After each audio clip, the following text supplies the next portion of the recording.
Madam నమస్తే. నమస్తే అండి. ఒక నెల గడుస్తోందో లేదో ఇంతలోకే ప్రతిపక్షాలు గళమెత్తడం మొదలుపెట్టాయి. చాలా క్లియర్ గా తల్లికి వందనం తర్వాత విద్యా కానుక. దీనికి తల్లికి వందనం ఎప్పటి నుంచి ఇంప్లిమెంట్ అవుతుంది? సెకండ్ పేజ్ ఆఫ్ ది జియోలో మేనిఫెస్టోలో ఏమి ఇచ్చారు, అసలు మీరు జీవోలో చెప్తున్నది ఏంటి అనేది కూడా ఒక విమర్శ వస్తుంది. చెడి పక్క, అందులో డౌట్ లేదు. ఇంకొక వైపు మాజీ మంత్రి గుడివాడ అమర్నాథ్ కూడా ఇసుక గురించి రెస్పాండ్ అయ్యారు. అదే గుడివాడ అమర్నాథ్కి చెప్తున్నారు, అమ్మా ఒక ట్రాక్టరో ఒక లారీయో స్పాన్సర్ చేయమంటే నేను స్పాన్సర్ చేస్తా. అమర్నాథ్ గారు మీకే సవాల్ విసురు. అమర్నాథ్ గారు, మీ అప్పుడు దమ్ము ఉంటే ఎవడెవడైతే మీడియా ముందరకు వచ్చి మాట్లాడుతున్నారో ఆంధ్రప్రదేశ్ రాష్ట్రంలో అసలు ఏం జరుగుతోంది, ఏం వెళ్ళి జగన్మోహన్ రెడ్డి అక్కడ మాట్లాడాడో ఎవరికి తెలియదు. అందరికీ నమస్కారం, నేను స్వరూప పొట్లపల్లి.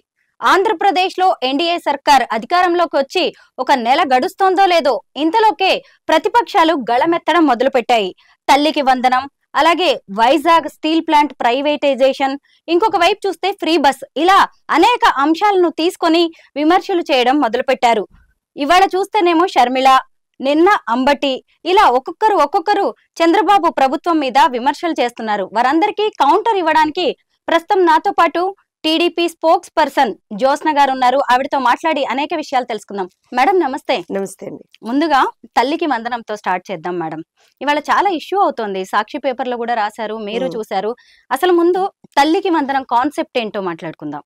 తల్లికి వందనం అనేటువంటిది ప్రతి ఒక్క తల్లికి ఎంతమంది పిల్లలుంటే అంతమందికి, అంటే అంటే చైల్డ్ కి 15,000 చొప్పున, నో కటింగ్స్. ఇది నేను ఎందుకు చెప్తున్నానో మీకు తర్వాత చెప్తాను. అక్కడ ఏ విధమైనటువంటి కటింగ్స్ లేకుండా 15,000 రూపాయలు ఒక పిల్లవాడికి, ఎంతమంది ఉంటే అంతమందికి అన్ని 15,000 ఇంట్లో ఒక తల్లికి ఎంతమంది ఉంటే అంతమందికి ఇస్తామనేటువంటి ఒక హామీతో మేము ప్రభుత్వంలో వచ్చాము. ఖచ్చితంగా దానికి సంబంధించినటువంటి ప్రిలిమినరీ జీవో రిలీజ్ అయింది. తల్లికి వందనం, అలానే విద్యా కానుక ఏదైతే ఉందో, అంటే with regard to the school bags, books, మిగతా యాక్సెసరీస్ ఏవైతే ఉంటాయో అవన్నీ కూడా మనం ఇవ్వడానికి. తర్వాత ఇది బిలో పావర్టీ లైన్ ఉన్నటువంటి ఫ్యామిలీస్ కి చెందినటువంటి పిల్లలకి ఏదైతే మనం అసిస్టెన్స్ ఇన్ ఎడ్యుకేషన్ అనమాట, ఇది ఇవ్వడానికి ఒక ప్రిలిమినరీ జీవో రిలీజ్ అయింది.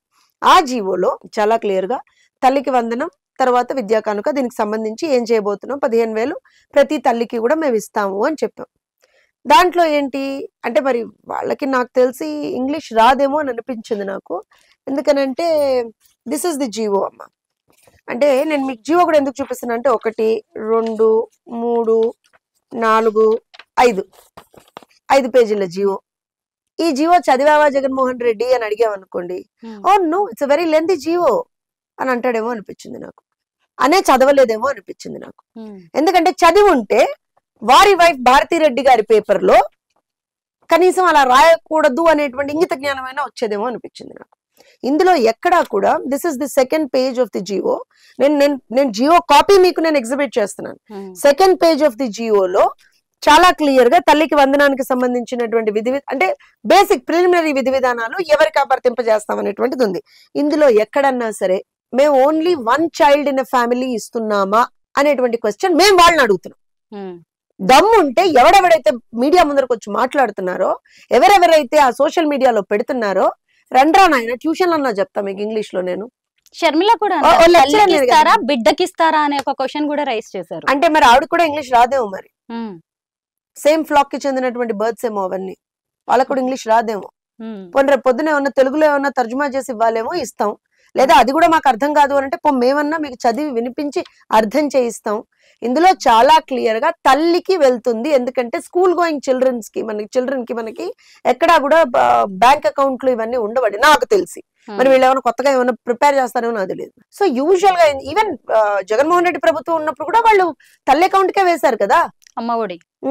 సో నేనేమంటాను అంటే తల్లికి వెళ్తుంది 15,000 రూపాయలు పర్ చైల్డ్ చొప్పున తల్లికి వెళ్తుంది. ఇక్కడ ఇంకా చాలా క్లియర్ గా ఏముంది అని అంటే, అమ్మ నేను చదివి వినిపిస్తున్నాను. ఎందుకనంటే పాపం కొంతమందికి వాళ్ళ దగ్గర రాదు అనేది నేను చాలా బలంగా నమ్ముతున్నా, అంబటి రాంబాబు లాంటి వాళ్ళకి. ఎందుకంటే నాకు అర్థం కాకపోతే ఎవరికి అర్థం కాదు అనుకుంటాడు అంబటి రాంబాబు. ఆయనకు అర్థం కాకపోతే ఎవరికి అర్థం కాదు అనుకుంటాడు. మరి నేనేం చెప్పాలి, తప్పదు, కొంచెం లాగ్ అయినా చెప్పాలి. నేను ప్రశ్నలను బేస్ చేసుకునే రాశారు సాక్షిలో కూడా. తల్లికి వందనం aims to ensure that no child misses out on education due to poverty. అంటే రాంబాబు గారు వినండి, అంటే పేదరికం వల్ల ఏ చైల్డ్ కూడా, ఏ పిల్లవాడికి కూడా ఎట్టి పరిస్థితుల్లోనూ విద్య అనేటువంటి దూరం కాకూడదు అనేటువంటి ఉద్దేశంతో తల్లికి వందనం అనేటువంటి ఒక ప్రోగ్రాం తీసుకొచ్చాము. దాని నుంచి this innovative scheme supports mothers in sending their children. Child అంటే సింగులర్, చిల్డ్రన్ అంటే ప్లూరల్. ఇప్పుడు నేను ప్రొఫెసర్ అయ్యుండి వీళ్ళకి ఫస్ట్ క్లాస్ లో ఏదైతే సింగులర్ ప్లూరల్ నేర్పాలో అది నేర్పాల్సి వస్తుంది. మరి ఏం చేయమంటారు? చైల్డ్, చిల్డ్రన్, అంతేనా? అర్థమైందా మీకు? మరి ఇది కూడా అర్థం కానటువంటి ఒక్కొక్కళ్ళు మరి అంత పెద్ద మేధావులు, అపర మేధావులు ఉన్నారు అక్కడ. ఇంత క్లియర్ గా ఉంది. This innovative scheme supports mothers in sending their children to school regularly, significantly reducing the drop out rate. అంటే ప్రతి ఒక్క పిల్లవాడిని స్కూల్ కి, తనకున్నటువంటి పిల్లల్ని స్కూల్ కి పంపించేటువంటి ఒక మహత్తరమైనటువంటి అవకాశం ఆ తల్లికి ఈ స్కీమ్ ద్వారా మేము ఇస్తున్నాం. సో దట్ ఏదైతే డ్రాప్ అవుట్ రేషియో ఉంటుందో, అంటే స్కూల్స్ నుంచి డ్రాప్ అవుట్ అవుతూ ఉంటారు కదా పిల్లలు, కొంతమంది పాపం చదువుకోలేనటువంటి పరిస్థితి, ఆర్థిక స్థితిగతులు సహకరించక ఆ రేషియో అనేది తగ్గిపోవాలి అనేటువంటి ఉద్దేశంతో మేము చేసింది. ఇది కూడా అర్థం కానటువంటి పనికి మాలిన సన్నాసులు అక్కడ కూర్చొని, వాళ్ళ ఆత్మసాక్షి ఉంది కదా, సాక్షి, ఆ సాక్షిలో కూర్చొని ఒక్కరికే వందనం, యూటర్న్ ప్రభుత్వం, కూటమి ప్రభుత్వం యూటర్న్ అని పెద్ద పెద్ద బ్యానర్ ఐటమ్లు పెట్టుకున్నారు కదా. నేను అందుకే చెప్తున్నా, నాకు కూడా విసుగు వస్తుందమ్మా. ఇప్పటికి ఎన్నో సందర్భాల్లో వీళ్ళకి పాఠాలు చెప్పాను నేను, చాలా సందర్భాల్లో మీ ఛానళ్ల ద్వారానే పాఠాలు చెప్పా. ఇంకా కూడా వాళ్ళకి అర్థం కాకపోతే ఫస్ట్ క్లాస్ స్టూడెంట్స్ అట ప్రతి ఒక్కళ్ళు, జగన్మోహన్ రెడ్డి గారు చెప్పినట్టుగా. మరి సో ఆ ఫస్ట్ క్లాస్ స్టూడెంట్స్ కే మళ్ళీ ట్యూషన్ క్లాసులు తీసుకుంటా అని చెప్తున్నా నేను. తల్లికి వందనం ఎప్పటి నుంచి ఇంప్లిమెంట్ అవుతుంది? ఇమ్మీడియట్ గా. దానికి సంబంధించింది కూడా ఇక్కడ చాలా this GO talks about everything అమ్మా. This notification shall come into effect from the date of its publication in the official gazette. ఇవాల్టి నుంచి. దెన్ మీకు ఇంకేం కావాలి? ఇంకేం చెప్పమంటారు మమ్మల్ని ఇక్కడ? ఇంకేం చెప్పమంటారు? జీవో నేను ఇప్పుడు చెప్పా కదా, 5 పేజీల జీవోలో ఇంత క్లియర్ గా ప్రతి ఒక్క పదం మెన్షన్ చేస్తున్న తర్వాత కూడా నిస్సిగ్గుగా పచ్చిగా అబద్ధాలు ఆడుతున్నటువంటి వీళ్ళని ఏం చేయాలంటారు?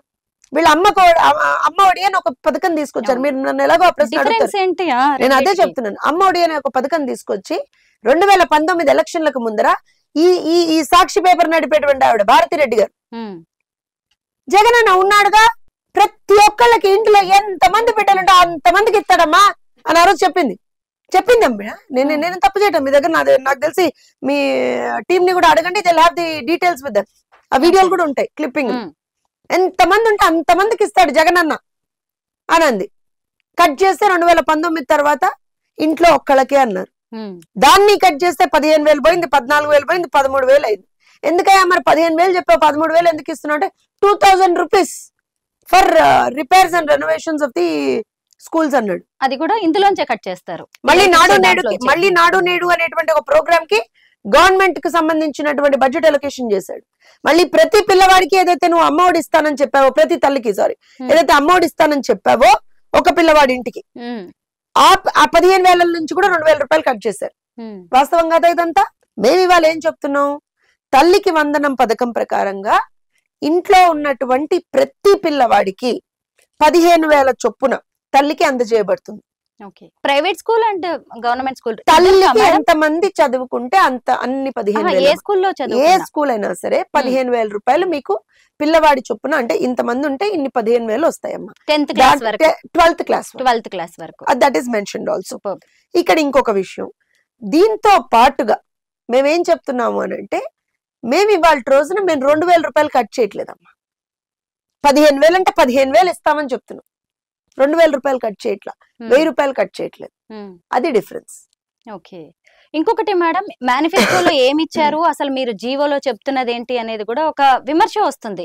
మేనిఫెస్టోలో ఏముంది దీనికి సంబంధించి? తల్లికి వందనం ప్రతి తల్లికి మేము 15,000 రూపాయలు ప్రతి పిల్లవాడి చొప్పున ఇస్తామని ఉంది. అదే ఉంది జీవోలో కూడా. వాళ్ళకి అర్థం కాకపోతే మమ్మల్ని ఏం చేయమంటారమ్మా? కరెక్టే. ఇప్పుడు నేను మీకు జీవో మొత్తం చదివి వినిపించా, మీకు అర్థమైందా? అర్థమైంది. ఆడియన్స్ కి అర్థమైందా? అందరికి అర్థమైంది. మరి క్లారిటీ కూడా. మరి జగన్మోహన్ రెడ్డికి అర్థం కాల, భారతి రెడ్డికి అసలు అర్థం కాల, అంబటి రాంబాబుకి అర్థం కాల, గుడివాడ అమర్నాథ్ కి అర్థం కాల. సో తప్పెవరిది చెప్పండి నాకు. జీవోని అర్థం చేసుకోలేని వాళ్ళది అంతే. మేడం ఇంకొక వైపు ఫ్రీ బస్ గురించి కూడా ఈ రోజు కామెంట్స్ చేశారు. ఇంకెప్పుడు ఇస్తారు ఫ్రీ బస్సు, నెల రోజులు అయిపోయింది, సూపర్ 6 అన్నారు, ఎందుకు ఇన్ని రోజులు పడుతోంది అమలు చేయడానికి అని. పాపం షర్మి అంటే నేను again I don't want to ఏమంటారంటే నేను ట్రివియలైజ్ చేయదలుచుకోవట్లేదు. ఎస్ డెఫినెట్ గా ఆ ప్రశ్న అడగడాన్ని మేము స్వాగతిస్తున్నాం ఖచ్చితంగా. ఎందుకంటే అది one of our promises and మేము దాన్ని నాకు తెలిసి ఈ 1.5 month లోనే అది కూడా దానికి సంబంధించినటువంటి విధి విధానాలు కూడా వచ్చేస్తాయమ్మా. ఎందుకంటే ఒక్కసారి ఎందుకంటే ఇప్పుడు ఇవాళ రోజున ఉన్న పరిస్థితుల్లో మీరు గమనించండి, మేమేమన్నాము డిఎస్సి నోటిఫికేషన్ ఇస్తానన్నాం, DSC notification mega DSC notification ఇచ్చాము, ఉచిత ఇసుక ఇస్తామన్నాం, దానికి సంబంధించినటువంటి విధి విధానాలు రూపకల్పన చేసి ఉచిత ఇసుక మేము ఇచ్చాం. అలానే తల్లికి వందనం ప్రోగ్రామ్ కి సంబంధించినటువంటి ఇవి కూడా మేము ఇచ్చాము. అలానే మీరు తీసుకుంటే పోలవరానికి సంబంధించిన ఒక శ్వేతపత్రం రిలీజ్ చేసి పోలవరాన్ని గాడిలో పెట్టే ప్రయత్నం చేస్తా ఉన్నాము, పరిగెత్తిస్తా ఉన్నాము. అమరావతికి అలానే చేసాము. విశాఖపట్నం ఉక్కు ఫ్యాక్టరీకి సంబంధించినటువంటి ఇష్యూ కూడా మేము దాన్ని ఆ రకంగానే ట్యాకిల్ చేస్తాం. సో డెఫినెట్ గా ఇవాళ రోజున ఫ్రీ బస్ అండ్ ఆల్సో ఆడబిడ్డలకు మేము ఏదైతే ప్రామిస్ చేసామో ఫైనాన్షియల్ అసిస్టెన్స్ ఎవ్రీ మంత్ అని ఏదైతే ప్రామిస్ చేసామో ఆ రెండు కూడా ఇంకా ఉన్నాయమ్మా. అవి కూడా మేము రూపకల్పన చేస్తున్నాం. నాకు తెలిసి ఈ 1.5 month లో అది కూడా అయిపోతుంది. ఎందుకంటే అన్నా క్యాంటీన్లకు సంబంధించింది కూడా I think with in the next అంటే ఎక్కడెక్కడైతే కన్స్ట్రక్షన్స్ అవి ఉన్నాయో అవన్నీ కంప్లీట్ చేసుకొని నాకు తెలిసి ఆగస్ట్ 2nd week లోనూ 1st week లోనూ ఈవెన్ అన్నా క్యాంటీన్లు కూడా రన్ అయిపోతాయి, 3rd week or at least. Madam already తెలంగాణలో ఈ ఫ్రీ బస్ అనేది చూస్తూనే ఉన్నాం కదా, రాష్ట్ర ఖజానా మీద చాలా భారం పడుతుంది. ఇంకొక వైపు చూస్తే ఏపీ అసలే తెలుగు స్టేట్, అది కొత్త స్టేట్, ఇప్పటికే చాలా ఆర్థికంగా కూడా కొంత వెనకబడి ఉన్న స్టేట్ కదా, వాళ్ళ మీద ఇంకా భారం పడే అవకాశం లేదా? అంటే వాస్తవానికి కూడా ఇవాళ భారం పడదు అని నేను అన్నమ్మా, కానీ ప్రజలు చాలా ఇబ్బందుల్లో ఉన్నారు. వాళ్ళ మీద ఉన్న భారాన్ని తగ్గించాల్సినటువంటి ఒక బాధ్యత కూడా మా మీద ఉంది కదా. వి కెనాట్ జస్ట్, అందుకే అన్నాను ఇప్పుడు బ్లైండ్ గా అక్కడ ఉన్నది చంద్రబాబు నాయుడు గారమ్మా, బ్లైండ్ గా ఏది చేయరు ఆయన. సో దానికి సంబంధించినటువంటి విధి విధానాలు ప్రాపర్ గా రూపకల్పన చేసి మాత్రమే ఒక పథకాన్ని ఆయన అనౌన్స్ చేస్తారు, ఒక పథకాన్ని ఆయన ఇంప్లిమెంటేషన్ లోకి తీసుకొస్తారు. కొంత ఒక 10 రోజులు అటు ఇటు అయినా సరే ఆ డిలే అనేది అందుకే ఉంటుంది. ఎందుకనంటే ఇప్పుడు జగన్మోహన్ రెడ్డి కాదు కదమ్మా బ్లైండ్ గా నేను వచ్చాక చేసేస్తా అని చెప్పి నేను ఇందాక మీకు అమ్మఒడి పథకానికి సంబంధించినటువంటి ఒక అబద్ధాన్ని నేను చూపించాను, మీ కళ్ళ కట్టినట్టు చూపించాను. సో అలా చంద్రబాబు నాయుడు గారు చేయరు కదా. అలాంటి ఒక దుర్మార్గమైనటువంటి పని కూటమి ప్రభుత్వం చేయదు కదా. సో డెఫినెట్ గా ఇవాళ రోజున ఎస్ భారమే అది. సో దాన్ని ఆ భారాన్ని మనం ఎక్కడెక్కడ కాంపెన్సేట్ చేసుకోగలుగుతున్నాం అనేటువంటిది కూడా చూసుకొని ఇచ్చేది పక్క, అందులో డౌట్ లేదు. ఫ్రీ బస్ ఇస్తున్నాం, మహిళలకి సంబంధించి మేము ఏదైతే ఆ ఫ్రీ ప్రయాణం అని చెప్పామో చేస్తున్నాం మేము, కానీ దాన్ని కొంచెం ప్రాపర్ గా రూపకల్పన చేసి ఇవ్వడానికి ఒక 10 రోజులు టైం చూసుకుంటుంది అంతే, ఒక 10-15 రోజులు అటు ఇటు అంతే. అవును. ఇంకొక వైపు మాజీ మంత్రి గుడివాడ అమర్నాథ్ కూడా ఇసుక గురించి రెస్పాండ్ అయ్యారు మేడం. ఈ రోజు మీరేమో ఇసుక ఫ్రీ అంటున్నారు, గతంలోనేమో ఇసుక మాఫియా రాజ్యం ఏలింది, దీనికి ఎలా చెక్ పెట్టబోతున్నారు? గుడివాడ అమర్నాథ్ ఓకే, ఎవరు ఇది వరకు మాజీ మంత్రి ఐటీ అనుకుంటా కదా, ఒక కంపెనీ అయినా తీసుకొచ్చాడమ్మా, తీసుకొచ్చాడా? మీకు ఏమన్నా తెలుసా? జర్నలిస్ట్ మీరు లేదు కదా, అయిపోయింది. ఆ మహానుభావుడు వచ్చి మీడియా ముందర కూర్చుని మాట్లాడితే ఇంక నేను సమాధానం చెప్పాలి. సరే పోనీ, ఓ మాజీ మంత్రి కదా, ఓ ట్యాగ్ తగిలించుకున్నాడు కదా మాజీ మంత్రి, సరే చెప్తాను సమాధానం. ఏమన్నాడు? ఉచిత ఇసుక. అంటే ఉచిత ఇసుక అంటే ఏంటి వీళ్ళ అర్థం చెప్పండి నాకు విషయం. ఉచిత ఇసుక అంటే ఉచిత ఇసుక అంటే ఇసుక తవ్వి లారీలో వేసి గుడివాడ అమర్నాథ్ ఇంటి దగ్గర పెడితే అది ఉచిత ఇసుక, అది ఉచిత ఇసుక ఏంటి? మేమేమన్నాము? ఎస్ ఉచిత ఇసుక ఇస్తున్నాము, దానికి 2 ఆప్షన్స్ ఉన్నాయమ్మా. ఆప్షన్ ఇస్ యువర్స్, ఉచితం, మీకు ఇసుక ఉచితంగానే ఇస్తున్నాం. ఎందుకంటే వీళ్ళు దాన్ని బంగారం చేశారు, మేము దాన్ని అవైలబుల్ చేస్తున్నాం. మా ముఖ్య ఉద్దేశం అది. ఖచ్చితంగా ఇవాళ ఇసుక అవైలబిలిటీ చేయాల్సినటువంటి అవసరం ఉంది కాబట్టి మేము ఉచిత ఇసుక అన్నాం. ఏం చేస్తున్నాం? మేము 2 ఆప్షన్స్ ఇచ్చాం వినియోగదారుడికి. ఒకటి, రీచ్ లే దగ్గరికి వెళ్ళి మీరు డైరెక్ట్ గా ఇసుక తీసుకోవచ్చు. అదే గుడివాడ అమర్నాథ్కి చెప్తున్నా, అమ్మా ఒక ట్రాక్టరో ఒక లారీయో స్పాన్సర్ చేయమంటే నేను స్పాన్సర్ చేస్తా, అప్పో సొప్పో చేసన్నా సరే ఒక లారీయో ఒక ట్రాక్టరో గుడివాడ అమర్నాథ్కి స్పాన్సర్ చేస్తా. లోడింగ్ ఛార్జీలు కూడా నేను పెట్టుకుంటా, పోనీ ఆ ట్రాన్స్పోర్ట్ ఛార్జీలు లోడింగ్ ఛార్జీలు కూడా నేను పెట్టుకుంటా నీకు అవసరం అయితే. నేను ఒకటేం చెప్తున్నా, 2 ఆప్షన్స్ ఉన్నాయన్నా కదా. మొదటి ఆప్షన్ లో ఇసుక రీచ్ దగ్గరికి వెళ్ళి మీరు ఇసుక తీసుకోవచ్చు, nobody is stopping you. So ఆ మొదటి ఆప్షన్ కోసం లారీ ఒకటి నేను ఇస్తా గుడివాడ అమర్నాథ్కి, ట్రాక్టరో లారీయో ఏదో ఇద్దాం, ఓకేనా, మీరే సాక్ష్యం. ఓకే, వెళ్ళి ఏ రీచ్ దగ్గర కన్నా వెళ్ళమనండి, వెళ్ళి ఇసుక తీసుకుంటే ఎవరన్నా ఆపుతారేమో చెప్పమని చెప్పండి నాకు. ఓకే, చెప్పమని చెప్పండి. అమర్నాథ్ గారు మీకే సవాల్ విసురుతున్నారు జ్యోత్స్న గారు, మీరు రెస్పాన్స్ లేదు అవ్వాల్సిందే. అమ్మా నాకు అసలు చాలా కష్టంగా ఉందండి, నేను అమ్మో ఇసుక రీచ్ల దగ్గరికి వెళ్ళాలంటే నేను వెళ్ళలేనండి, నాకు బద్ధకం అండి అన్నాడు అనుకో, సరే ఆ పక్కన మీ దగ్గరికి minds.ap.gov.in అనేటువంటి ఒక వెబ్సైట్ ఉంటుంది. అమర్నాథ్ గారు మీకు తెలుసో తెలీదో నోట్ చేసుకోండి, minds.ap.gov.in అని ఒక వెబ్సైట్ ఉంటుంది. అంటే వీళ్ళప్పుడు వెబ్సైట్స్ అసలు ఏం పని చేయలేదండి, ఇప్పుడు పని చేస్తున్నాయి కాబట్టి చెప్తున్నాను. వెబ్సైట్ లో రీయాక్టివేట్ చేశారా వాటిని? డెఫినెట్ గా. సో ఆ వెబ్సైట్ లోకి వెళ్ళి ఆయనకి దగ్గరలో ఎక్కడ ఇసుక డిపోలు ఉన్నాయో చెప్తుందండి, అందులో ఉంటాయి వేరే అంటే ఇసుక డిపో పాయింట్స్ ఎక్కడ ఉన్నాయి అనేటువంటి చెప్తుంది. ఆ డిపో పాయింట్స్ ఎక్కడ ఉన్నాయో నోట్ చేసుకోమనండి. నోట్ చేసుకున్న తర్వాత ఆ డిపో దగ్గరికి వెళ్ళి, అమర్నాథ్ గారు మీ ఆధార్ కార్డు ఉందా మీకు? ఉంటే మీ Aadhaar card, phone number, address, vehicle number, ఒకవేళ మీ వెహికల్ లేకపోతే నేను చెప్పా కదా ఇందాక లారీయో ట్రాక్టరో మేము ఇస్తామని చెప్పాం కదా, వెహికల్ నెంబరు అవన్నీ తీసుకెళ్ళి అక్కడ నిలబడి నాకు ఇన్ని టన్నులు ఇసుక కావాలండి అని చెప్పండి. అర్థమైందా? చెప్తే వాళ్ళు మీకు రిసిప్ట్ ఇస్తారండి, అంటే ఏమంటారు రసీదు, ఆ రసీదు ఇస్తారనమాట. ఆ రసీదులో చాలా క్లియర్ గా ఎన్ని టన్నుల ఇసుక మీకు ఇస్తున్నారు, దానికి ఎంత లోడింగ్ ఛార్జెస్, ఎంత ట్రాన్స్పోర్ట్ ఛార్జెస్ మెన్షన్ చేసి ఇస్తారండి. ఇసుకకి డబ్బులు కాదండి, లోడింగ్ ఛార్జెస్, లోడ్ చేయాలి కదండి ఇసుక రీచ్ నుంచి తీసి, సో దాని ఛార్జెస్ ఇది మెన్షన్ చేస్తారండి. ఆ మెన్షన్ చేసినటువంటి ఛార్జీలు పే చేసి మీరు ఇసుక తీసుకెళ్ళొచ్చండి. అంటే ఫర్ ఎగ్జాంపుల్ ఒక 20 టన్నులు గనక మీరు ఇసుక కావాలి అని అనుకుంటే మీ అప్పుడు అమర్నాథ్ గారు మీ అప్పుడు అంటే మీ ప్రభుత్వం ఉన్నప్పుడు 60,000 నుంచి ₹1,00,000 అయ్యేదండి. అక్షరాల 60,000 నుంచి ₹1,00,000. ఇప్పుడు 20 టన్నులు లారీ 25 టన్నులు 30 టన్నులు కూడా ఉంటుంది, 20 టన్నుల సంగతి చెప్తున్నాను నేను. 20 టన్నులు మీరు ఇసుక తీసుకోవాలంటే కేవలం ఇసుక ఖరీదే 60,000 పెట్టేవాళ్ళు వాళ్ళు అప్పుడు. Forget about the transport and loading charges again. So నేనేమంటున్నా అంటే అదే 20 టన్నులు ఇప్పుడు ₹4,000. ఎందుకు నేను అంటే హైపోథెటికల్ గా చెప్తున్నాను, అంటే దూరం ఎక్కువ ఉంది అనుకోని, పోనీ రీచ్ నుంచి ఆ డిపో పాయింట్ కో ఎక్కడికో దూరం ఎక్కువ ఉన్న పాయింట్ తీసుకొని మరీ నేను చెప్తే, చిత్తూరు జిల్లా సంగతి ఎక్కడో చెప్తున్నాను అనుకోండి, నేను అనుకుంటే ₹4,000, ₹1,00,000 ఎక్కడ, ₹4,000 ఎక్కడ? కరెక్ట్. అదే చెప్తున్నా గుడివాడ అమర్నాథ్ గారికి. పాపం ఆయనకు అర్థమైందో లేదు, అర్థమవుతుంది, చాలా క్లియర్ గా చెప్పారు మీరు. అది చెప్తున్నా. వీళ్ళకి ఏమంటారు అని అంటే అంటే ఇప్పుడు ఫేక్ మనుషులకి, ఫేక్ కళ్ళద్దాలు పెట్టుకున్నటువంటి వాళ్ళకి ఎప్పుడు కూడా అదే అర్థమవుతుంది, మేము ఎప్పుడు ఫేకే అనుకుంటారు వాళ్ళు. మీరు తప్పు చేశారని పక్కవాడు తప్పు చేయాలని లేదండి, మీరు ఇసుక అమ్ముకున్నారని మేము ఇసుక అమ్ముకోవాలని లేదండి, మీరు ప్రజల్ని దోచుకున్నారని మేము ప్రజల్ని దోచుకోవాలని లేదండి. మేము చాలా నిబద్ధతతో ప్రజలకి మంచి చేయాలని ప్రభుత్వంలోకి వచ్చాం, ప్రజలకి మంచే చేస్తాం, మేము మీలాగా కాదు. నేను మళ్ళీ చెప్తున్నా, అమర్నాథ్ గారు మీకు ఏదైనా డౌట్ ఉంటే అక్రాస్ ద స్టేట్ ఏ ఇసుక రీచ్ దగ్గర కన్నా వెళ్ళండి, ఏ ఇసుక డిపో దగ్గర కన్నా వెళ్ళండి. మొన్న వీళ్ళ నాని వెళ్ళాడు, ₹88 రసీదు ఇచ్చారు ఆయనకి, ₹88 ఇచ్చారు. ఇప్పుడు ఆ గుడివాడ అమర్నాథ్ గారిని వెళ్ళి ఒకసారి నాన్నగారితో మాట్లాడమని చెప్పండి. ఇదే అమర్నాథ్ గారు ఇంకో కామెంట్ కూడా చేశారు చంద్రబాబు గారి ఉత్తరాంధ్ర పర్యటన మీద.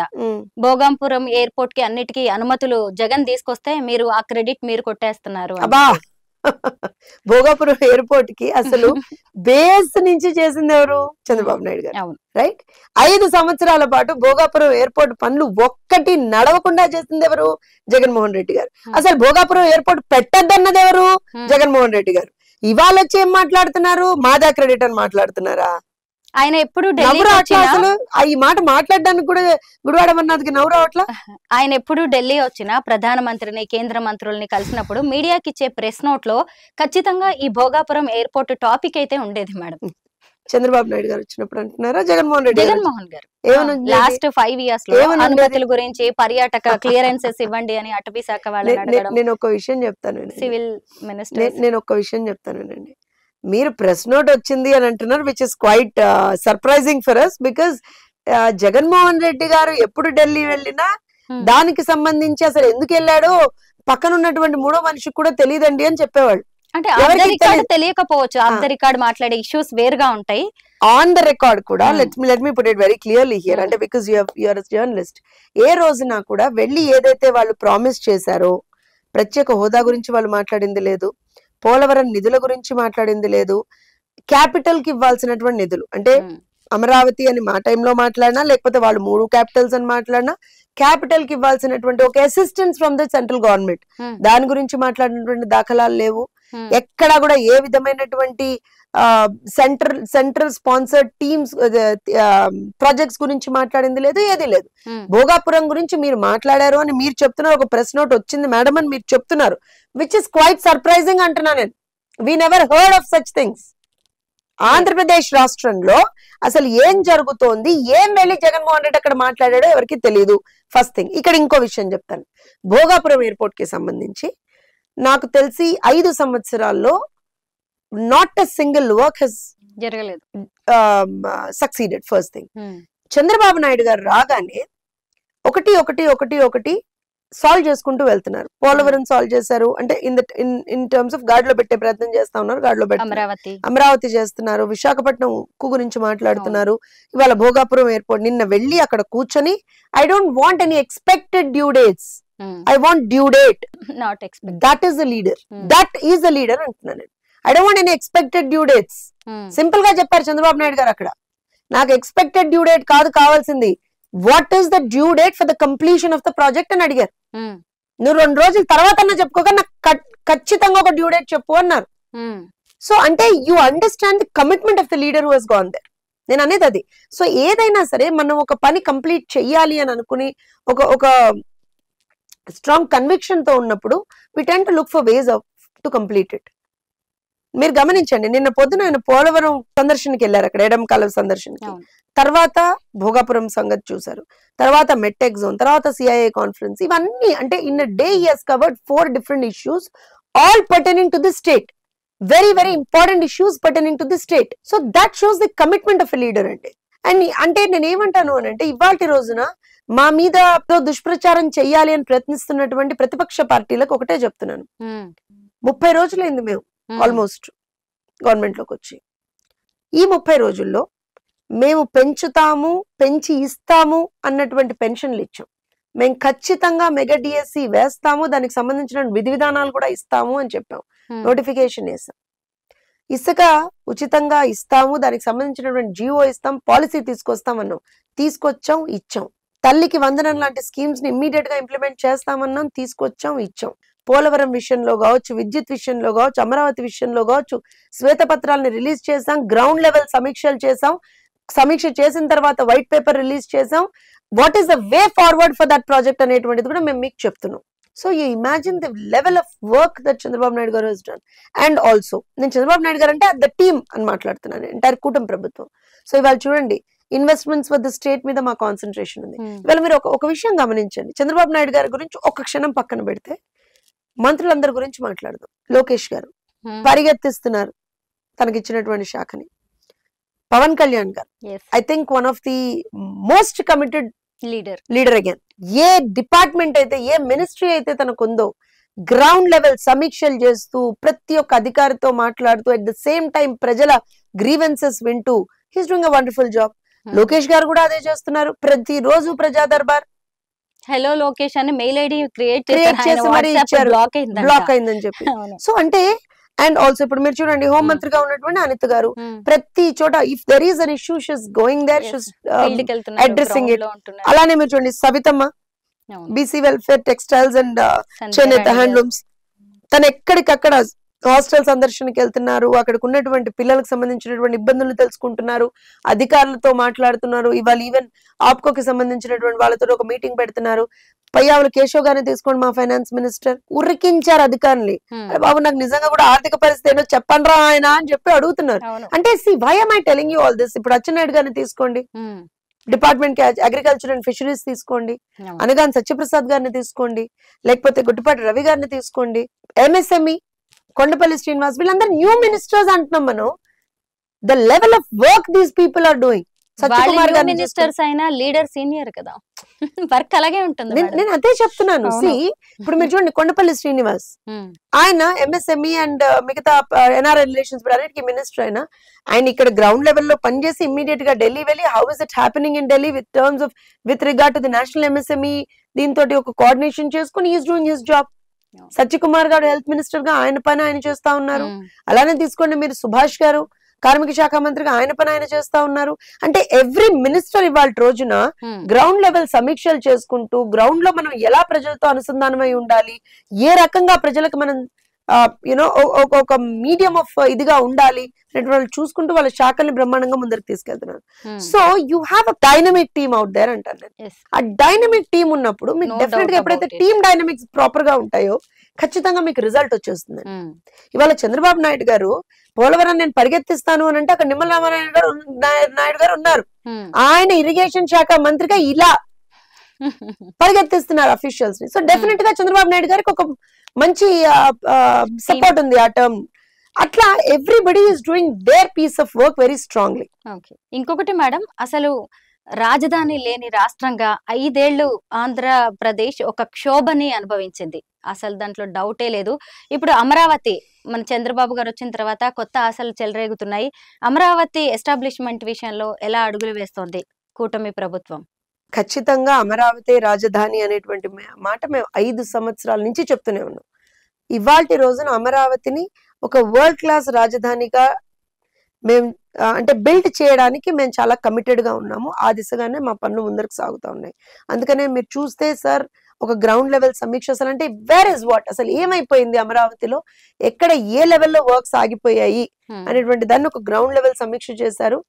సమీక్ష చేసి దానికి సంబంధించిన ఒక శ్వేతపత్రం కూడా రిలీజ్ చేశారు ఆల్మోస్ట్ గా. నౌ ఎలా ముందరకు వెళ్ళాలి మనం, సెంట్రల్ గవర్నమెంట్ నుంచి ఎంత అసిస్టెన్స్ తీసుకుందాం మనం. అలానే అక్కడ ఉన్నటువంటి ఇప్పుడు అక్కడ మీరు తీసుకుంటే ఎక్స్ఎల్ఆర్ఐ లాంటి సంస్థలకి అప్పుడు మనం ల్యాండ్ ఇచ్చున్నాము. తర్వాత వచ్చినటువంటి గవర్నమెంట్ దాన్ని నిజంగా కూడా they didn't take it forward. But XLRI has come back now and they are just building their stuff really good. ఇప్పుడు మనం తీసుకుంటే నేషనల్ ఇన్స్టిట్యూట్ ఆఫ్ డిజైన్ వాళ్ళు ఇలా కేంద్ర సంబంధించినటువంటి చాలా సంస్థలకి అక్కడ ప్లేస్ ఇచ్చున్నాం. సో ఆల్ దోస్ సంస్థలు ఇప్పుడు they will start working, they will start building. So definite గా it's a way forward for Amaravati. So రాబోయే నా మనసు అయితే ఒక 2-3 ఏళ్లలోనే అయిపోవాలని అనుకుంటుంది. కానీ నాకు తెలిసి ఒక 4.5 years పడుతుందని నేను భావిస్తున్నాను కంప్లీట్ గా ఒక పిక్చర్ మనకు వచ్చేంత వరకు. ఎందుకంటే నిజానికి కూడా అమ్మా ఎంత దారుణమైనటువంటి విధ్వంసం అంటే అమరావతిలో ఆల్మోస్ట్ 80% ఫినిష్ అయినటువంటి బిల్డింగ్స్ ఇవాళ రోజున నిరుపయోగమైనటువంటి పరిస్థితి. ఎందుకనంటే వాటిని అంత విధ్వంసం చేశాడు జగన్మోహన్ రెడ్డి. ఇప్పుడు మీరు తీసుకుంటే ఎమ్మెల్యేస్ అండ్ ఎమ్మెల్సీస్ కి సంబంధించినటువంటి అపార్ట్మెంట్ కాంప్లెక్సెస్ ఉంటాయి కదా, వాటిని ఆ రోజున మేము ఆల్మోస్ట్ ఒక 80% అనుకుంటా 70-80% కంప్లీట్ చేసిన తర్వాత ఆ పిల్లర్స్ అవన్నీ చేసిన తర్వాత గవర్నమెంట్ చేంజ్ అయిపోయింది. What this person did was complete గా వీళ్ళ ఇసుక దోపిడీ దారుణం కదా. అక్కడ కూడా పక్కన ఉన్నటువంటి దీని దగ్గర నుంచి మొత్తం ఇసుక దోపిడీ చేసేసేటప్పటికి వాటర్ అంతా అందులోకి వచ్చేసి entire thing is submerged in water for so many years now, almost 2.5 years నుంచి. సో ఇమాజిన్ ఇప్పుడు ఆ నీళ్ళన్నీ మనం మోటార్లు పెట్టి తోడేసిన ఆ బిల్డింగ్ ఆ స్ట్రక్చర్ మళ్ళీ ఉపయోగపడుతుందా లేదా అనే దాని మీద మళ్ళీ మనం ఒక అధ్యయనం చేయాలా లేదా. ఒకవేళ అది ఉపయోగపడదు అనుకుంటే ఇదంతా వేస్ట్ కదా, ఇప్పుడు బూడిదలో పోసిన పన్నీరే కదా, మళ్ళీ you have to start from scratch. So imagine the level of work that is pending in Amaravati. అంటే ఒక మనిషి యొక్క స్వార్థం, ఒక మనిషి యొక్క విధ్వంసకరమైనటువంటి ఒక నేచర్ వల్ల రాష్ట్రం ఏ రకంగా సఫర్ అవుతుంది అనేది ఆలోచన చేయాలి. తెలుగుదేశం పార్టీకో లేకపోతే జనసేన పార్టీకో భారతీయ జనతా పార్టీకో ఇంకోళ్ళకో నష్టం అని కాదమ్మా. ఇదంతా ఎవరి డబ్బు చెప్పండి? ప్రజాధనాన్ని ఏ రకంగా లూటీ చేశారనాలి కదా మనం. ఇప్పుడు పోలవరాన్ని కూడా మీరు చూడండి, డయాఫ్రమ్ వాల్ మేము ఆ రోజున కడితే డ్యామేజ్ చేస్తారు, వాళ్ళ ఇన్ఎఫిషియన్సీ. దానికి మళ్ళీ వాళ్ళు వచ్చి కొత్త కాకమ్మ కబుర్లు చెప్తారు, కానీ everybody knows what is what. So 470 కోట్లు ఏమో పట్టింది దాన్ని కన్స్ట్రక్ట్ చేయడానికి. మళ్ళీ దానికి ఆల్మోస్ట్ గా అంతే అమౌంట్ 435 ఏమో పట్టింది, ఇప్పుడు 478 crores కావాలి. సో ఇమాజిన్ ఎవరి డబ్బు ఎవరి జేబుల నుంచి వస్తుంది? జగన్మోహన్ రెడ్డి ఏమన్నా తనకు సంబంధించినటువంటి ఆస్తులు అమ్మిస్తాడా? భారతిరెడ్డి గారు ఏమన్నా తనకు సంబంధించినటువంటి సాక్షి పేపర్ ప్రాఫిట్స్ నుంచి ఏమన్నా ఇస్తారా? లేకపోతే భారతీయ సిమెంట్స్ ప్రాఫిట్స్ నుంచి ఏమన్నా ఇస్తారా? ఎవరి డబ్బు ఇది? ప్రజల డబ్బే కదా. ప్రజావేదిక కూల్చేశారు, ఎవరి డబ్బది? విచ్చలవిడిగా రంగులేశారు, బిల్డింగ్లకి. ఎవరి డబ్బది? ఇంత మాట్లాడుతున్నాం కదమ్మా, ఒక చిన్న మాట చెప్తాను నేను. రాష్ట్ర వ్యాప్తంగా కొన్ని వేల టిట్కో ఇళ్లు కట్టాం మేము. 5 సంవత్సరాలు. అంటే ఒక మనిషి యొక్క సాడిస్టిక్ ఆనందం చూడండి మీరు. సైకోపాథిక్ బిహేవియర్ అంటాను నేను. వాళ్ళు ఏమన్నా అనుకోండి, దట్స్ ప్యూర్ సైకోపాథిక్ బిహేవియర్. ఒక మనిషి యొక్క సైకోపాథిక్ బిహేవియర్ వల్ల అంటే ఎవరు సంతోషంగా ఉండకూడదు అంతే. అంతకు మించినటువంటి ఆలోచన ఏం కనపడలేదు నాకు జగన్మోహన్ రెడ్డిలో. పేదల కోసం ఇళ్లు కడితే ఆ ఇళ్లు నీ ఇల్లు కాదు కదా, నీ ఇంట్లో డబ్బు కాదు కదా. పేదల కోసం ఇల్లు కడితే ఆ ఇల్లు ఇవ్వడానికి నీకేమయ్యా ప్రాబ్లం? నాకు అర్థం కాదు. ఎందుకు ఇవ్వాల నువ్వు 5 ఏళ్ళు? ఒక్కొక్క చోటమ్మా ఒక్క కరెంట్ కనెక్షన్ ఇస్తే అయిపోయింది, ఒక్కొక్క చోట ఒక వాటర్ కనెక్షన్ ఇస్తే అయిపోయింది, ఒక్కొక్క చోట ఒక 1/2 కిలోమీటర్ రోడ్ వేస్తే అయిపోయేది. అలాంటివి కూడా చేయకుండా 5 సంవత్సరాల పాటు టిట్కో ఇళ్ళని నువ్వు కంప్లీట్ గా పాడుబడిన బంగాళాల్లో పడేసావు కదా. అలా వాటిని రిషికొండ ప్యాలెస్ గురించి మాట్లాడుకోవాలి ఈ టైంలో. దీనికి కనెక్ట్ చేసి 500-600 కోట్లు పెట్టి నీ కోసం ఓ ప్యాలెస్ కట్టుకుంటావు. పేదల కోసం ఆల్రెడీ కట్టినీళ్లు, నువ్వు మళ్ళీ పెద్దగా కొత్తగా వచ్చి కట్టి తెచ్చేదేం లేదు అక్కడ. ఆల్రెడీ కట్టినీళ్లు ఇయ్యవయ్యా మహానుభావ అంటే వాడి కలర్లు కూడా వేసాడు. మళ్ళా అధికమాల కలర్లు, పార్టీ జెండా కలర్స్, అధికమాల కలర్లు వేసిన తర్వాత కూడా నువ్వు ఇవ్వలేదే. ఎందుకు చెప్పు అంత కోపం ఎందుకు ప్రజల మీద? నాకు విషయం చెప్పండి. పేదలకి అన్నం పెట్టే పథకం అన్నా క్యాంటీన్. 5 రూపాయలకు ఒక పట్టెడు అన్నం. పేదవాళ్ళు అటు పాపం చదువుకునే పిల్లలు లేకపోతే మామూలుగా వర్క్ చేసుకునేటువంటి వాళ్ళందరూ కూడా ఒక నాణ్యమైనటువంటి భోజనం 5 రూపాయల్లో తినేవాళ్ళు. తల్లి రీఓపెన్ చేసేసరికి అందరు చాలా హ్యాపీ ఫీల్ అయ్యారు. 5 రూపాయల్లో తినేవాళ్ళు. నేను ఎందుకు చెప్తున్నాను, ఆ మనిషి యొక్క నేచర్ చెప్తున్నానమ్మా. అంటే 5 సంవత్సరాల పాటు ప్రజలు ఎలా ఇబ్బంది పడ్డారో చెప్తున్నాను. మనం ఇవాళ we should not just think of అయిపోయింది కదా, వచ్చేసాం కదా అనుకోవడానికి లేదు. నేను ఇవన్నీ కూడా ఎందుకు గుర్తు చేసుకుంటా అంటే ప్రజలు మా మీద పెట్టినటువంటి బాధ్యత ఎంత గురుతరమైందో చెప్తాను నేను. మేము ఎక్కడ we do not have a chance or option to do a small mistake అమ్మా. ఎందుకంటే వాళ్ళు చితికిపోయి ఉన్నారు ప్రజలు, ఇబ్బందులు పడ్డారు ప్రజలు, నరక యాతన అనుభవించారు ప్రజలు. పట్టెడు అన్నం కోసం అలో రామచంద్ర అన్నటువంటి పరిస్థితిని చూసాం మేము ప్రజలు. నేను చెప్తున్నాను కదా, అన్నా క్యాంటీన్లను మూసేయడం అనేటువంటిది ఎంత పైశాచికత్వం మీరు ఆలోచన చేయండి. ఇవన్నీ చేస్తూ ఉంటే కూడా ఎక్కడ కూడా మనిషికి నేను తప్పు చేశాను అనిపించలేదు. అరే ఒక మాస్క్ అడిగాడని నువ్వు డాక్టర్ని చంపేశాడు, ఒక మాస్క్ అడిగాడని. డాక్టర్ సుధాకర్ తన దగ్గర పనిచేసే డ్రైవర్ ని ఒక ఎమ్మెల్సీ చంపేస్తాడు. మాస్క్ పెట్టుకున్నాడని ఒకటి కొట్టారు, పెట్టుకోలేదని ఇంకొన్ని కొట్టారు. అంటే వాళ్ళ పైశాచికత్వానికి ఒక ఎండ్ లేదనమాట ఇక్కడ.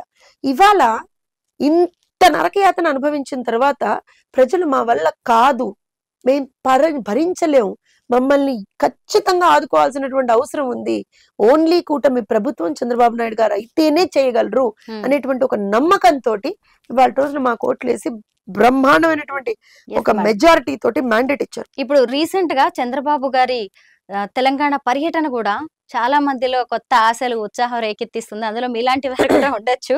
మేడం, ఏంటి కొత్తగా మళ్ళీ కూటమి తెలంగాణలో ప్రాణం పోసుకోబోతుంది, కొత్త ముఖంతో రాబోతుంది, ఇలా చాలా వినిపిస్తున్నాయి, మీరేమంటారు? తెలంగాణలో తెలుగుదేశం పార్టీ ఒక ఇంటిగ్రల్ పార్ట్. ఎవరు ఒప్పుకున్నా ఒప్పుకోకపోయినా ఒప్పుకోవాల్సిందే మేడం. ఎందుకంటే ఇక్కడ నుంచి లక్షల మంది అక్కడికి వచ్చి ఓటేశారంటే ఇక్కడ లేదన్నా టీడీపీ. నేను ఒక విషయం చెప్తాను. 10 సంవత్సరాల తెలంగాణ ప్రస్థానంలో 3 ఎలక్షన్లు జరిగాయి అంటారు. రైట్, మొన్నటి ఎలక్షన్లతో పాటు 2 ఎలక్షన్లో మేము పోటీ చేసాం, ఒక ఎలక్షన్ లో మేము పోటీ చేయాలి. 2 ఎలక్షన్లో మేము పోటీ చేసిన 2 ఎలక్షన్లో కూడా మాకు సీట్లు వచ్చాయి. మొదటిసారి 15 సీట్లు వచ్చాయి, ప్లస్ ఇంకో 5 సీట్లు మా బీజేపీ తోటి మేము అప్పుడు పొత్తులో ఉన్నాం 2014 ఎలక్షన్లో. 2018 ఎలక్షన్లో మేము పోటీ చేసిన 13 సీట్ల నుంచి 2 సీట్లు వచ్చాయి మాకు. So we're very strong in Telangana, we're very strong in Telangana. ఏమాట కామాట కొంత లీడర్షిప్ అనేటువంటిది మమ్మల్ని మోసం చేసి వెళ్ళిపోయినప్పుడు ఖచ్చితంగా పార్టీ ఇబ్బంది పడింది, అందులో డౌట్ లేదు. కానీ ప్రజల పక్షాన పోరాటం చేయడంలో ఎప్పుడు వెనుకం చేయలేదు తెలంగాణ తెలుగుదేశం. మహిళల పక్షాన మేమే పోరాటం చేసాం, రైతుల పక్షాన చేసాం, నిరుద్యోగుల పక్షాన చేసాం, విద్యార్థుల పక్షాన చేసాం. మీ అందరికీ గుర్తుంటే 6 సంవత్సరాల తెలంగాణ ప్రస్థానంలో మహిళా కమిషన్ లేకపోతే తెలంగాణ తెలుగుదేశం పార్టీ మహిళా విభాగం, తెలుగు మహిళా విభాగం ఫైట్ చేసినందువల్లనే తెలంగాణ మహిళా కమిషన్ అనేటువంటిది వచ్చింది. ఇది మీ జర్నలిస్టులు అందరికీ తెలుసు. You have been a huge support for us then. మీరందరూ సపోర్ట్ చేశారు మాకు. మేము ధర్నాలు చేసాం, రాస్తారోకోలు చేసాం, ఎక్కడికక్కడ కాన్ఫరెన్స్లు పెట్టాం, ఎక్కడికక్కడ కోర్టు కేసులు వేసాం, ప్రభుత్వాన్ని నిలదీసాం, అధికారుల కాళ్ళు పట్టుకున్నాం, కేసులు వేయించుకున్నాం, అరెస్ట్లు అయ్యాం, అన్ని అయ్యాయి. కానీ అల్టిమేట్ గా వి గాట్ తెలంగాణ మహిళా కమిషన్. ఎవరు చేశారు? తెలుగుదేశం పార్టీ చేసింది. రైతుల పక్షాన మేమే పోరాడాం. రైతులు ఆత్మహత్యలు చేసుకుంటుంటే రైతులకు ఒక బీమా కల్పించాలి, రైతులకు ఒక కాంపెన్సేషన్ పరిహారం అనేటువంటిది ఇవ్వాలి అని ఒక కాన్సెప్ట్ పెట్టి ఇప్పించగలిగింది తెలుగుదేశం పార్టీ. నేరేళ్ల బాధితుల పక్షాన మేమే నిలబడ్డాం, ధరణి బాధితుల పక్షాన మేము నిలబడ్డాం, నిరుద్యోగులు ఆత్మహత్యలు చేసుకుంటుంటే వాళ్ళ కుటుంబాలకు అండగా మేము ఉన్నాం.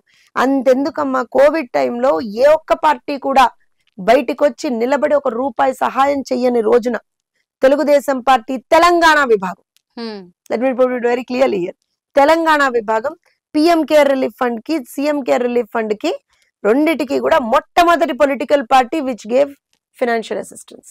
మరి ఎందుకు పార్టీగా మీరు ఎస్టాబ్లిష్ కాలేకపోయారు? ఇంకో విషయం చెప్తాను నేను. అలానే ఎంతైతే తిడతారు కదా ఇక్కడ ఉన్నటువంటి కొంతమంది పొలిటికల్ లీడర్స్, చంద్రబాబు నాయుడు గారిని తిడతారు, తెలుగుదేశం పార్టీని తిడతారు. వరదలు వస్తే మేమే ఉన్నాం, కరువు వస్తే మేమే ఉన్నాం, ప్రజలను ఆదుకున్నాము. కోవిడ్ సమయంలో ఆక్సిజన్ ప్లాంట్ అనేటువంటిది మహబాద్ దగ్గర వెళ్ళి చూడండి, మహబాద్ దగ్గర ఆక్సిజన్ ప్లాంట్ పెట్టింది ఎన్టీఆర్ ట్రస్ట్. బాలయ్య బాబు గారు ఇచ్చారు, భువనమ్మ ఇచ్చింది, ఎన్టీఆర్ ట్రస్ట్ సపోర్ట్ చేసింది, హెరిటేజ్ ఇచ్చింది. అంటే ఇవన్నీ ఎందుకు చెప్తున్నాను అని అంటే, మాకు ఈ ప్రాంతం ఆ ప్రాంతం అని ఉండదమ్మా. తెలుగుదేశం పార్టీకి ప్రాంత భేదాలంటూ ఏం ఉండవు. తెలుగు ప్రజలైతే చాలా అంతే, మాకు ఇంక కళ్ళు మూసుకుపోతాయి. తెలుగు ప్రజలంటే వాళ్ళకి సేవ చేయాల్సిందే. ఆ రోజు అన్నారు కూడా మేడం, తెలుగు వాళ్ళు కొట్టుకుంటే కన్నీళ్ళు వస్తాయి తప్ప నీళ్లు రావు అన్నారు చంద్రబాబు గారు. దాన్ని కూడా వక్రీకరించినటువంటి కొంతమంది ప్రబుద్ధులు ఉన్నారు. కానీ నేనేమంటాను అని అంటే, ఆ రోజు ఈ రోజు ఏ రోజు చంద్రబాబు నాయుడు గారు ఒకటే మాట చెప్తున్నారు, రాష్ట్రాలు విభజించబడిన అన్నదమ్ములుగా మనం కలిసి ఉండాల్సినటువంటి అవసరం ఉంది. First thing. సెకండ్ థింగ్ ఏంటంటే, ఏ రాష్ట్రానికి అన్యాయం జరగకూడదు. ఒక రాష్ట్రం బాగుపడాలంటే ఇంకో రాష్ట్రం నాశనం అవ్వాల్సినటువంటి అవసరం లేదమ్మా. రెండు రాష్ట్రాలు కూడా సైమల్టేనియస్ గా బ్రహ్మాండంగా మనం ప్రోగ్రెసివ్ పాత్ లోకి వెళ్ళొచ్చు. అదే చంద్రబాబు నాయుడు గారు కోరుకున్నారు. దాన్ని రెండు కళ సిద్ధాంతం అనేది దేవా చేశారు, చాలా చేశారు. But still we stick to that point అంటున్నాను నేను. చంద్రబాబు నాయుడు గారు తెలంగాణ వ్యతిరేకి కాదు, తెలుగుదేశం పార్టీ తెలంగాణ శాఖ ఆంధ్రప్రదేశ్ వ్యతిరేకి కాదు. అలా గుర్తుపెట్టుకుంటే మీరు అందరూ కూడా, బాబ్లీ ప్రాజెక్ట్ కి సంబంధించినటువంటి గొడవ జరిగినప్పుడు అదేమన్నా అది ఏ ప్రాంతానికమ్మా? ఉత్తర తెలంగాణ కోసం. ఉత్తర తెలంగాణకి మంచి జరగాలని చెప్పి బాబ్లీ ప్రాజెక్టు కోసం ఆ రోజున కొట్లాడినటువంటి పార్టీ అది తెలుగుదేశం పార్టీ. కొట్లాడిన నాయకుడు ఎవరు? చంద్రబాబు నాయుడు గారు. మర్చిపోతారా? ప్రతి ఒక్కడు బయటకు వచ్చి తెలంగాణ ప్రాంతాన్ని తెలుగుదేశం పార్టీ వ్యతిరేకం అంటాడు. చెప్పమని చెప్పండి. వాళ్ళు నేను అడుగుతున్నా, మీ ఛానల్ సాక్షిగా అడుగుతున్నా, ఏం తప్పు చేసింది తెలుగుదేశం పార్టీ అని అడుగుతున్నా నేను. రోడ్లు వేసాం, స్కూళ్లు కట్టాం, ఆసుపత్రులు కట్టాం, ఇరిగేషన్ ప్రాజెక్టులు తెచ్చాం, బావులు తవ్వాం, నల్లా కనెక్షన్లు ఇచ్చాం. హైదరాబాద్ కదా మేడం, హైదరాబాద్ అంటే తెలంగాణ కదా. నేను హైదరాబాద్ ఒకటే కాదమ్మా, నేను అదే చెప్తున్నాను. హైదరాబాద్ ఒక ప్రాంతంలోనే కాదు, మీరు గమనించండి. ఉత్తర తెలంగాణ నుంచి మొదలుకొని ఆల్మోస్ట్ ప్రతి ఒక్క కుగ్రామంలో కూడా ఆ రోజున, if you remember in the early 90s or so, మనకి నీటి కటకట ఎంత దారుణంగా ఉండేది అంటే, ఆల్మోస్ట్ ఎవ్రీ చోట, ప్రతి చోట కూడా బోర్లు వేయించి, బావులు తవ్వించి ఎవరు చేయించారు? అందరికీ గుర్తుంటే జన్మభూమి ఉందిందా? ఎవరు చేయించారు? చంద్రబాబు నాయుడు. చంద్రబాబు నాయుడు గారా? అధికారులు లిటరల్ గా పరిగెత్తించి, ప్రజల వద్దకు పాలనాన్ని పరిగెత్తించి. నేను ఎందుకంటానంటే బాధ వేస్తుందమ్మా. ఒక తెలంగాణ వాదిగా కూడా నాకు బాధ ఎక్కడేస్తుందంటే, మనం తెలంగాణ వాదులుగా మేము ఏ రోజున ఒక పార్టీ మీద, ఒక వ్యక్తి మీద మా పోరాటం కాదు, ఒక ప్రాంతం మీద మా పోరాటం కాదు. మా బాధ, మా ఆక్రోశం, మా ఆవేదన దేని మీద? మాకు ఇక్కడ ఈ పరిస్థితుల్లో ఈ సెగ్మెంట్స్ లో మాకు అన్యాయం జరిగింది అన్నాం. మా నీళ్లు మాకు కావాలన్నా, మా నిధులు మాకు కావాలన్నా, మా నియామకాలు మాకు కావాలన్నా. అంతేగాని నీకు వద్దనలా. ఏ రోజున ఏ తెలంగాణవాది అదన్నాడు? ఏ తెలంగాణవాది ఇంకో ప్రాంతానికి వ్యతిరేకం కాదు. నా ప్రాంతం బాగుపడాలని నేను కోరుకుంటా, ఇంకో ప్రాంతం నాశనం అవ్వాలని నేను కోరుకోను. అది ఏ తెలంగాణవాది లక్షణమే కాదు అది. కానీ వీళ్ళు ఏం చేశారు అని అంటే, తెలుగుదేశం పార్టీని ఒక బూచిలాగా చూపించారు. ఒక పార్టీ యొక్క ఎగ్జిస్టెన్స్ కోసం టిఆర్ఎస్ బతకాలి అంటే తెలుగుదేశం పార్టీ చచ్చిపోవాలి అనుకున్నారు వాళ్ళు. ఇప్పుడు అలాంటి విచ్ ఇస్ రాంగ్ అంటున్నాను. డెమోక్రసీలో ఏ పార్టీ ఎక్కడన్నా ఉండొచ్చు, ఏ పార్టీ ఏమన్నా ఏ ప్రాంతం నుంచైనా పోటీ చేయొచ్చు. ఇదే టిఆర్ఎస్ ని నువ్వు బిఆర్ఎస్ గా మార్చుకొని, నేను ఆంధ్ర వెళ్తా, నేను కర్ణాటక వెళ్తా, నేను మహారాష్ట్ర వెళ్తా, నేను దేశ నేత అవుతా అన్నప్పుడు మేమే అనలేదే. ఆల్ ది వెరీ బెస్ట్ అని చెప్పాం మేము. అదే తెలంగాణ ప్రజలు అన్నారు కదా మేడం, చూపించారు కదా ఓటు హక్కుతో. నేనేమంటాను అని అంటే ఒక చిన్న అంటే ఇవంతా కూడా దిస్ ఆర్ ఆల్ సి ఇప్పుడు now they are not even worth discussing. కానీ నాకు ఎందుకు బాధేస్తుందంటే అమ్మా, తెలంగాణ ప్రాంతానికి ఇంత చేసినటువంటి పార్టీ తెలుగుదేశం పార్టీ. నేను మీకు ఇప్పుడు చెప్పిన దాంట్లో మీరు తెలంగాణకు సంబంధించిన ఏ మారుమూల గ్రామానికన్నా వెళ్ళండి, మీకు తెలుగుదేశం పార్టీ చేసిన అభివృద్ధి కనపడుతుంది. అది ఛాలెంజ్. అట్లాంటిది తెలుగుదేశం పార్టీ మీద ఇన్ని అభాండాలు వేసి ఒక తెలంగాణ వ్యతిరేకి అనేటువంటి ఒక ముద్ర వేసి తెలంగాణ నుంచి తరిమేయాలని చెప్పి మీరు చూస్తుంటే దీని వల్ల నష్టపోయేది ప్రజలంటా. నేను తెలుగుదేశం పార్టీ ఉంటే ప్రజలకి మంచి, ప్రశ్నించే ఒక గళ ఉంటుంది, బడుగు బలహీన వర్గాల తరఫున మాట్లాడే ఒక పార్టీ ఉంటుంది, బడుగు బలహీన వర్గాలకు ఒక ప్లాట్ఫామ్ ఇచ్చే పార్టీ ఉంటుంది, మహిళలకు ఒక ప్లాట్ఫామ్ ఇచ్చే పార్టీ ఉంటుంది, ప్రజలకి మంచి చేసే ఒక పార్టీ ఉంటుంది, ఎవడు తప్పు చేసినా వాడిని గల్లా పట్టుకొని అడిగేటువంటి ఒక ధైర్యం ఉన్న పార్టీ ఉంటుంది. తెలుగుదేశం పార్టీ లేకపోతే అది జరగదు. నా భయం అదే, నా ఆందోళన అదే. అందుకనే ఖచ్చితంగా తెలుగుదేశం పార్టీ ఉండాలి. తెలుగుదేశం పార్టీ ప్రజలకి అండగా నిలవాల్సినటువంటి అవసరం ఉంటుంది. ఇప్పుడు అధికారంలో ఉన్న కాంగ్రెస్ ను నిలదీయడానికి కూడా ఎవరినైనా సరే మంచి చేస్తే శబాష్ అంటాం, బరాబర్ శబాష్ అంటాం. మంచి చేస్తే కేసీఆర్ కొన్ని మంచి పనులు చేసిండు, బరాబర్ శబాష్ అన్నాం. ఇవాళకి అంటున్నాం. మొన్న కూడా చంద్రబాబు నాయుడు గారు అన్నారు, నేను నా తర్వాత వచ్చినటువంటి ప్రభుత్వాలు అన్ని కూడా అటు రాజశేఖర రెడ్డి కావచ్చు, ఇంకోళ్ళు కావచ్చు, కేసీఆర్ కావచ్చు, వీళ్ళందరూ కూడా ఈవెన్ ఇప్పుడు రేవంత్ రెడ్డి కూడా నేను చేసినటువంటి అభివృద్ధిని ఎక్కడ ఆపలేదు, కంటిన్యూ చేస్తున్నారు. ఆ విషయంలో వాళ్ళని మెచ్చుకుంటున్నా, తప్పలేదు. Even we appreciate KCR in certain things, డౌటే లేదు అందులో, వెనక్కి తగ్గే ప్రసక్తి కూడా లేదు అందులో. కానీ తప్పు చేస్తే గల్లా పట్టుకొని ప్రశ్నిస్తాం, అందుకు కూడా వెనకాడమ్మ. రేవంత్ రెడ్డి గారు ఎక్సెప్షన్ కాదు, ఇంకెవరు ఎక్కడి నుంచి పై నుంచి ఏమంటారు అని అంటే ఆకాశం నుంచి వచ్చి నేనేదో అని చెప్పినా కూడా ఎక్సెప్షన్ కాదు. ప్రజలకి మీరు మంచి చేస్తే షాబాష్ అంటాం, చెడు చేస్తే గల్లా పట్టుకొని ప్రశ్నిస్తాం. తెలుగుదేశం పార్టీ సిద్ధాంతం అది, తెలుగుదేశం పార్టీ నైజం అది. మాకు ఇంకే ఎజెండాలు ఏమి ఉండవు. మా జెండా ఎజెండా అన్ని ప్రజలే, ప్రజాహితంగా మేము పనిచేస్తాం, ప్రజా ఓరియంటెడ్ గానే మా పాలిటిక్స్ ఉంటాయి తప్పించి మాకు ఇంకేమీ లేదు. అందుకని నేను చాలా సందర్భాల్లో చెప్తా, అధికార పక్షంలో ఉన్నా ప్రతిపక్షంలో ఉన్నా మేము అనుక్షణం ప్రజాపక్షమే. మాకు తెలిసింది అదొక్కటే, మా సిద్ధాంతం అదే. ప్రజలే దేవుళ్ళు, సమాజమే దేవాలయం అని తూచా తప్పకుండా ఆ సిద్ధాంతాన్ని మనసా వాచా కర్మణ పాటిస్తూ తూచా తప్పక దాన్ని మేము ఇంప్లిమెంట్ చేస్తాము, అంతే. ఇంకొక సెకండ్ థాట్ లేదు అందులో. ఫైనల్ గా ఒక్క క్వశ్చన్ మేడం, ఎలాగో తెలంగాణలోకి టీడీపీ చాలా బలంగా రాబోతుంది అనేది మీ మాటలతో కూడా మాకు కన్ఫర్మ్ అయిపోయింది. అయితే మరి ఇప్పుడు తెలంగాణ టీడీపీ అధ్యక్షుడిగా ఎవరు ఉండబోతారు? పార్టీని నమ్ముకున్న అరవింద్ కుమార్ గౌడ్ లాంటి పేర్లు వినిపిస్తున్నాయి. ఇంకొక వైపు చూస్తే పార్టీని వీడి వెళ్ళి వచ్చి మంత్రులు అయ్యి అక్కడ ఇప్పుడు మళ్ళీ కొత్తగా వద్దాం అనుకుంటున్న మల్లారెడ్డి గారు లాంటి పేర్లు, ఇవి కాదు బాబు గారి కుటుంబం నుంచే వస్తారు అని చెప్పి ఇలాంటి రకరకాల పేర్లు వార్తలు వినిపిస్తున్నాయి. మీరేమన్నా చెప్తారా? ఒకటమ్మా, తెలుగుదేశం పార్టీలో ఎప్పుడూ కూడా అంటే చంద్రబాబు నాయుడు గారు ఒక చాలా ఆలోచన చేసి ఒక పదవి ఎవరికన్నా ఇస్తారు, ఎవరికైనా సరే. సో డెఫినెట్ గా we believe a strong and a very dynamic person is going to come as the state president. అది ఎవరు అనేది బాబు గారికి తప్పించి ఎవరికి తెలియదు. దట్స్ ఇట్, అంతే. ఎందుకనంటే డెఫినెట్ గా జాతీయ అధ్యక్షులుగా ఆయన ప్రతిదీ కూడా ఆలోచన చేసి చేస్తారు. అండ్ వీ నెవర్ నో, ఇప్పుడు మీరు చెప్పిన పేర్లు ఏవి ఎక్కడ నాకు తెలిసైతే ఐ డోంట్ ఈవెన్ నో. కానీ ఒకటి అంటే ఐ డోంట్ ఈవెన్ నో అంటే ఏ పేరు ఏంటి అనేది కూడా ఎవరికి ఏమీ తెలియదు. ఎంటైర్ డెసిషన్ ఇస్ విత్ బాబు గారు.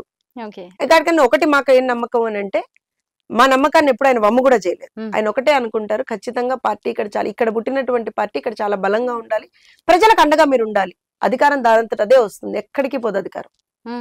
ప్రజలకు అండగా ఉంటే ఇవాళ కాకపోతే రేపు కాకపోతే ఎల్లుండి అధికారం మనల్ని వెతుక్కుంటూ వస్తుంది. విమన్ అయ్యే అవకాశం ఏమైనా ఉందంటారా? I would be more than happy if it is that. Definite గా ఒక మహిళా పక్షపాతిగా మాత్రం మహిళలు ఎవరు వచ్చినా డెఫినెట్ గా. Thank you madam, thank you so much, thanks for the valuable time.